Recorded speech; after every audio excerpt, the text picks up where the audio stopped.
Aprobado na ni Pangulong Bongbong Marcos ang panibagong aumento sa sahod ng mga empleyado ng government-owned and controlled corporations or GOCC. Sa pagdiriwang ng GOCC Day sa Malacanang, inanunsyo po ng Pangulo ang pagpirma niya sa Compensation and Position Classification System 2 o CPCS2 na magbibigay ng salary adjustment at medical allowance sa mga empleyado. Depende sa kakayahan ng kanilang ahensya.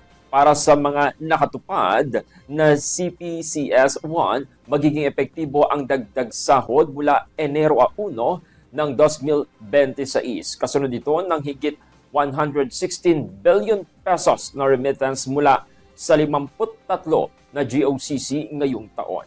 Nagagamitin naman sa edukasyon, kalusugan, infrastruktura at social protection program ng gobyerno. Good morning,